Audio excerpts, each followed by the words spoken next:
Students, subscribe and press the bell icon to never miss a video from 2IITians।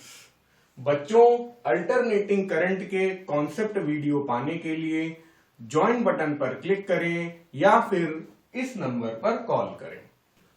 A coil of 50 turns has an area of 50 centimetre square.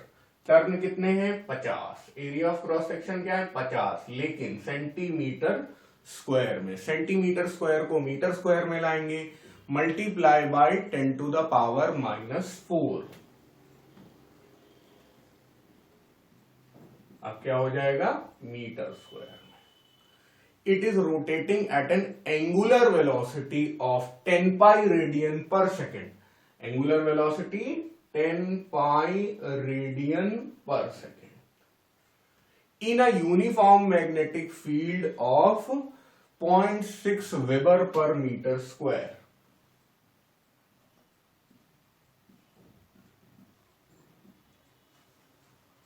Calculate the maximum voltage induced। ये है maximum voltage induced, इसको E0 से denote करते हैं।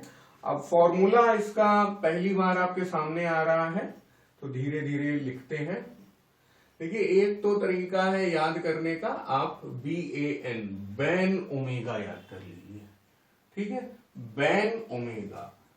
ठीक है, जो Hindi medium वाले लोग हैं वो लोग 52 गज का दामन याद कर लें।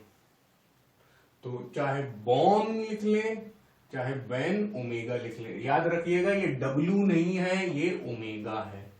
तो 52 गज का दामन। ठीक है, खैर ये तो ट्रिक बाजी हो गई।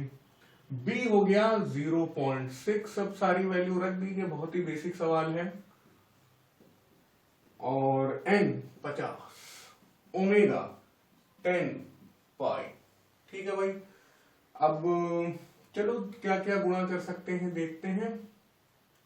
देखिए, 3 जीरो है यहाँ पे, 1 2 3 जीरो, ये 10 to the power -4 है। एक बार फिर से लिख रहा हूं अंडरस्टैंडिंग के लिए। कुछ लोग को थोड़ा कैलकुलेशन में समस्या रहती है तो उनके लिए हो रहा है इतना धीमे धीमे। पहला ही सवाल है ताकि वो लोग प्लेलिस्ट में बने रहें। अच्छा, 1 0 2 0 3 0 को खा जाएगा 10 to the power -3। अब हम लोग कहाँ खड़े हैं? देखो, 5 6 30 है ना, तो ये एक तरीके से इतना जो लिखा है ये 3 ही लिखा है ना।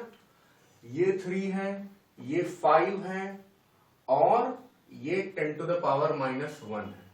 तो 3 into 5 15, 10 to the power -1 है तो 15 हो जाएगा 1.5। फिर क्या बचा? पाई। तो एक तरीके से हमारे पास क्या बचा? 1.5 पाई। ये भी अपने आप में काफी बढ़िया आंसर होता, लेकिन ये आंसर आपके में नहीं लिखा हुआ। तो 1.5 का गुणा कर देंगे हम लोग 3.14 में। अब इन दोनों का आपस में मल्टीप्लाई होगा तो क्या आ जाएगा? 4.71 वोल्ट। तो यही आ गया अपना EMF इंड्यूस्ड या फिर maximum voltage induced. Maximum EMF भी बोल सकते हैं, मैक्सिमम वोल्टेज भी बोल सकते हैं। So this question is done now. अब इसमें एक बात और आप समझ लीजिए क्या कि होता यह है कि मैग्नेटिक फील्ड के माहौल में इसको रखा जाता है और इसे रोटेट किया जाता है। इस चीज को हम लोगों ने अपने कॉन्सेप्ट वीडियो में बहुत अच्छे से समझाया है, प्लीज उधर जाकर देख लीजिए। इसका थ्योरी जानना बहुत जरूरी है। ये भी मैं बच्चों बोलना चाहूंगा कि ये जो चैप्टर है बिल्कुल उसका दोस्त है। किसका दोस्त है ये? SHM का। तो जैसे 11th क्लास में SHM बच्चों को हॉन्ट करता है, वैसे ही 12th क्लास में ये वाला चैप्टर अल्टरनेटिंग करंट बच्चों को हॉन्ट करता है। तो बिना थ्योरी के इसे समझ पाना बहुत मुश्किल है, क्योंकि SHM और अल्टरनेटिंग करंट दोनों ही बहुत कठिन टॉपिक हैं और बहुत इंटर रिलेटेड हैं, इसलिए इनको बहुत ध्यान से पढ़ने की जरूरत है। और भी ज्यादा प्रॉब्लम इसलिए आती है कि आप चाहे जितने अच्छे स्कूल में पढ़ रहे हो, चाहे जितने अच्छे स्कूल में पढ़ रहे हो, स्कूल के टीचर्स को भी ये कम ही आता है, तो वो लोग इसे अच्छे से नहीं पढ़ाते हैं। और फिर ये टॉपिक आपका रह ही जाता है। कोचिंग के टीचर्स भी इसको अच्छे से नहीं पढ़ाते। आप हमारे चैनल पे रहिए और खुद जज करके बताइए कि आपको एसएचएम और ये जो चैप्टर चल रहा है अल्टरनेटिंग करंट, इनकी पूरी प्लेलिस्ट देखने के बाद भी आपको समझ में आया या नहीं आया, आप बाकी से कंपेयर करके यहां पर कैसा फील कर रहे हैं, जरूर कमेंट्स में बताइए।